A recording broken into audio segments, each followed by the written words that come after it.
वज़ीर ख़ज़ाना इसहाक़ डार साहब कहते हैं जी ये कमर्शियल अदारा है, बिल्कुल नहीं है। ये वो इदारा जिसने क़याम पाकिस्तान का ऐलान किया, जिसने लोगों को खुशखबरी दी सुबह आज़ादी मुबारक का, तब से लेकर आज तक हर मुश्किल दौर में, जंग में, अमन में, सैलाब में, ज़लज़ले में, वाहिद रेडियो पाकिस्तान है जो पहुँचता है। 2 महीने से दवाइयाँ इस्तेमाल नहीं कर रहा, क्योंकि मुझे पीबीसी नहीं दे रही दवाई, मैं कहाँ से लूँ? मैं तो यही कहता हूँ कि मैं मर जाऊँ तो बेहतर। तो आपने कहा जी 48 घंटों के अंदर जो है ना ये तनख्वाह अदा कर दो, पेंशन का आपने नाम नहीं लिया, ये कितने जुल्म की बात है। और 43 इयर्स के बाद भी मैं महरूम हूँ। ये इसहाक़ डार साहब ने पता नहीं कौन सा कानून पढ़ लिया है। मैं यही अपील करता हूँ इसहाक़ डार साहब से, शहबाज शरीफ साहब से और मरियम औरंगज़ेब साहबा से, खुदाया किसी गरीब बेवा पर थोड़ा सा रहम करें। ये जितने बूढ़े चिराग सहरी आपको नज़र आ रहे हैं ना, ये रेडियो पाकिस्तान का ताबनाक माजी हैं, शानदार माजी हैं। अस्सलाम वालेकुम नाज़रीन, मैं हूं शुमाइला तबस्सुम और आप देख रहे हैं इन्फो न्यूज़ नेटवर्क। नाज़रीन, इस टाइम मैं रेडियो पाकिस्तान की बिल्डिंग के बाहर मौजूद हूं और मेरे साथ कुछ मुलाजिमीन हैं जो रेडियो पाकिस्तान से रिटायर्ड हैं और इनके मुतालबात क्या हैं, ये इस टाइम रेडियो पाकिस्तान की बिल्डिंग के बाहर पुरजोर एहतजाज कर रहे हैं और इनके मुतालबात इन्हीं की ज़बानी जानते हैं। नया बजट आ गया लेकिन इनके लिए कोई रिलीफ नहीं मिल सका इनको। इनसे पूछते हैं कि इनके क्या मुतालबात हैं और इनको इस जगह पर क्यों इकट्ठा होना पड़ा। अस्सलाम वालेकुम। वालेकुम सलाम। मैम बताइएगा आप लोगों के मुतालबात क्या हैं और आज यहाँ पर जमा होने का मकसद क्या है? हम आज ही नहीं इकट्ठे हुए, बल्कि हम कई दिनों से, कई हफ्तों से इस तरह से इकट्ठे हो रहे हैं और हमारी कोई सुनवाई नहीं हो रही। हमारे मुतालबा सबसे मेन, सबसे अहम जो है वो है पेंशन। जो आप यकीन सोच सकती हैं कि हमें 3 महीने, ये तीसरा महीना है और तीसरा महीना हम इसलिए कह रहे हैं कि चूँकि ईद उल अज़हा है और हमें इसमें एडवांस दी जाती है पूरे पाकिस्तान को, तो इसलिए हम 3 महीने कहते हैं कि 3 महीने हमें तवक्को नहीं, उम्मीद नहीं कि हमें 3 महीने की जो है वो पेंशन दी जाएगी। कोई क्यों इसलिए पेंशन की उम्मीद नहीं कि हम जब जब अपने लोगों से, अफसरान बाला से मिलते हैं तो वो हमें 1% भी होप नहीं देते, बल्कि गोली देते हैं कि ये हो जाएगा, अभी हो जाएगा। अभी हम जा रहे हैं, 2 दिन बाद, 3 दिन बाद कमेटी बैठेगी। क्यों कमेटी बैठेगी भाई? ये एक क्लियर है कि आपने पेंशन देनी है। 70 साल से, 50 साल से एक रूटीन में पेंशन दी जा रही है, तो आज क्यों 6, 7, 8, 9 महीने से हमारे साथ ये खेल हो रहा है कि हमें भिखारियों की तरह से हर महीने, वरना 28-29 तारीख को हमारी पेंशन हमारे बैंकों में, हमारे अकाउंट में चली जाती थी और अब ये 8-9 महीने से हो गया है कि हम भिखारियों की तरह से आते हैं। और ऐसे कई जगह तो आपको मैं तस्वीरें दिखाऊं जहां हमारे पेंशनर ने झोली फैलाकर मांगी है पेंशन। सर आप क्या कहना चाहेंगे इस हवाले से? जी हमारा तो यही है कि उन लोगों को देखें जिनके घर चूल्हे ही नहीं जलते, सिर्फ पेंशन पे उनका सारा कुछ है। आप 3 महीने हो गए, 3 महीने में एक पैसा नहीं है किसी को। उन लोगों का क्या बनेगा जो सिर्फ इसी पेंशन पे गुजारा कर रहे हैं। हमारी गुजारिश है कि हमारी पेंशन बहाल की जाए और हमें दी जाए।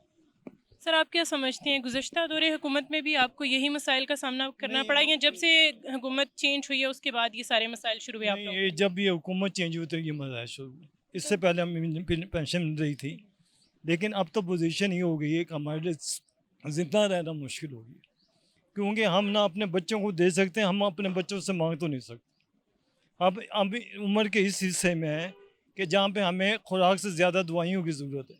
मेडिकल हमारा वैसे बंद हो गया, तो आप हाउस रेंट हमें वैसे नहीं मिल रहा, मकानों की किराए दें, हम दवाइयाँ खाएँ, खाना खाएँ, क्या करें मुझे समझ नहीं है।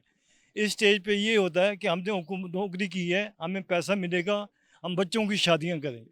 शादियाँ क्या करें, हमारे लिए अपने लिए ज़िंदा रहना मुश्किल होगी कि जब हम दवाई अपनी नहीं खा सकते। मैं आप यकीन करो, मेरी 10,000 के महीने की दवाइयाँ आती हैं, लेकिन मैं 2 महीने से दवाइयाँ इस्तेमाल नहीं कर रहा, क्योंकि मुझे पीबीसी नहीं दे रही दवाई, मैं कहाँ से लूँ?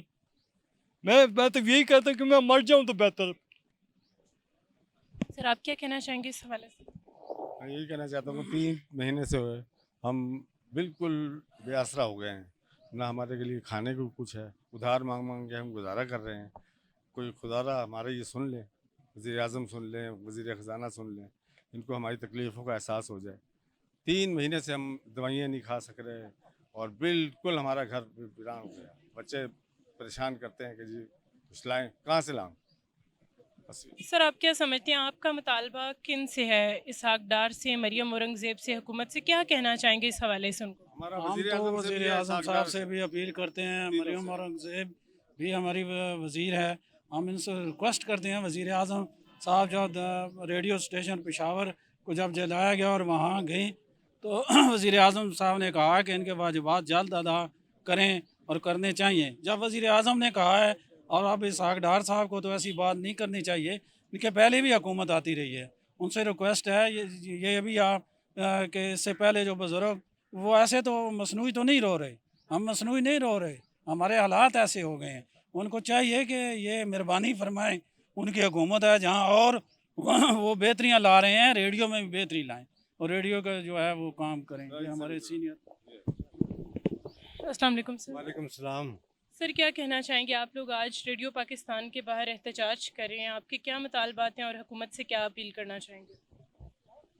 जी, रेडियो पाकिस्तान एक इस्टेब्लिश और इदारा पिछले 70 साल से, जिसने रेडियो पाकिस्तान बल्कि इससे पहले अभी रेडियो पाकिस्तान नहीं भी कहलाता था, तो ये ब्रॉडकास्टिंग सर्विस के तौर पर ऐलान किया कि पाकिस्तान का। तो हम उस लिगेसी के साथ, उस रवायात के साथ चल रहे हैं। हमने देखा कि रेडियो पाकिस्तान एक ऐसा इदारा है जिससे सदर ममलकत ख़िताब कर रहा है, इसलिए हमने ज्वाइन किया कि ये एक ऐसा इदारा है जिसमें आपकी सलाहियतें और ब्रॉडकास्टिंग की जो ब्रॉडकास्टिंग के इंतहाई अच्छे असूल हैं वो लेकर चल रहा था। और मेरे ख़्याल में जिस वक्त ये सारे प्राइवेट रेडियोज़ नहीं थे, टेलीविज़न नहीं थे, तो रेडियो एक बहुत बड़ा ज़रिया था और अब भी है, पूरे कराची से लेकर खुजदार, तुरबत और पहाड़ों तक।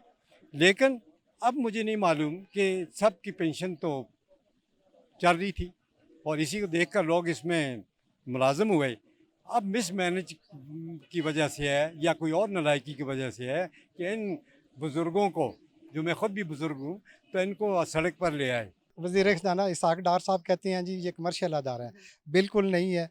ये वो इदारा जिसने क़याम पाकिस्तान का ऐलान किया, जिसने लोगों को खुशखबरी दी सुबह आज़ादी मुबारक का, तब से लेकर आज तक हर मुश्किल दौर में, जंग में, अमन में, सैलाब में, ज़लज़ले में, वाहिद रेडियो पाकिस्तान है जो पहुँचता है। मैं बताता चलूँ, मैं प्रोड्यूसर था। वज़ीर आज़म नवाज़ शरीफ अपने साबका दौरे हुकूमत में, एक मिसाल दे रहा हूँ, बहुत सारी मिसालें हैं, मुशाहिद हुसैन सैयद हमारे वज़ीर इत्तलात थे। हर हफ्ते को वज़ीर आज़म नवाज़ शरीफ रेडियो पाकिस्तान पर लोगों की टेलीफोन लाइव लेते थे और नशर करते थे। हर वज़ीर आज़म, हर सदर की तकरीर हमारे CPU में पड़ी हुई है। बिल्कुल नहीं है, ये स्टेट आर्गन है, पूरी दुनिया में सब जानते हैं।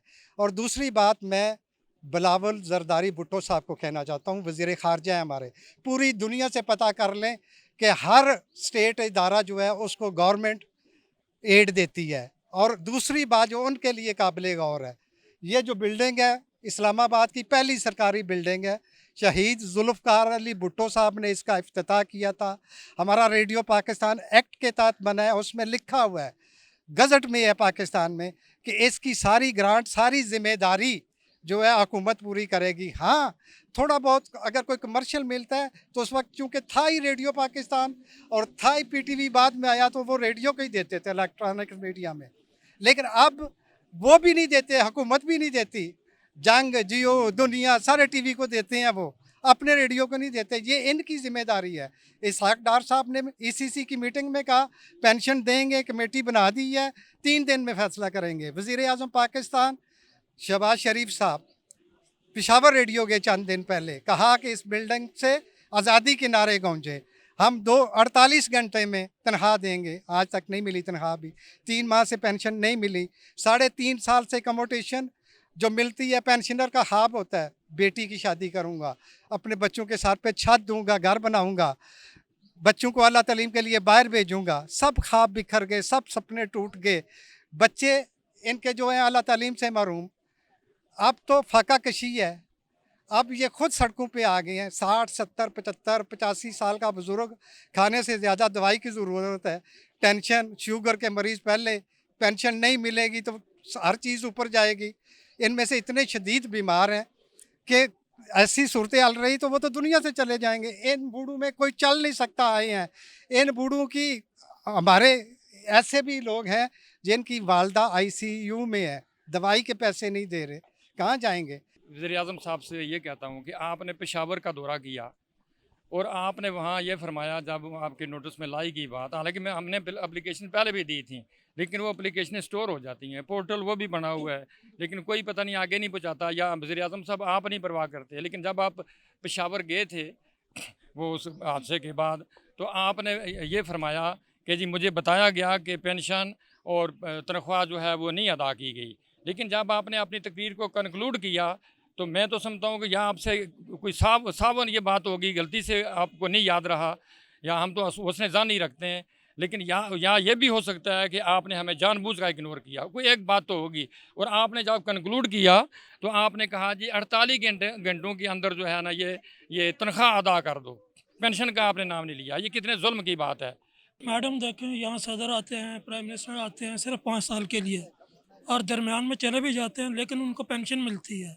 इसी तरह पार्लियामेंटेरियंस हैं, 5 साल के लिए आते हैं, उनको पेंशन मिलती है।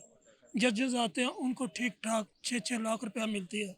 मैंने एक ऐसे इदारे में 43 ईयर्स सर्विस की है जिसे मदर ऑफ ब्रॉडकास्टिंग इन पाकिस्तान कहा जाता है, और 43 ईयर्स के बाद भी मैं महरूम हूँ।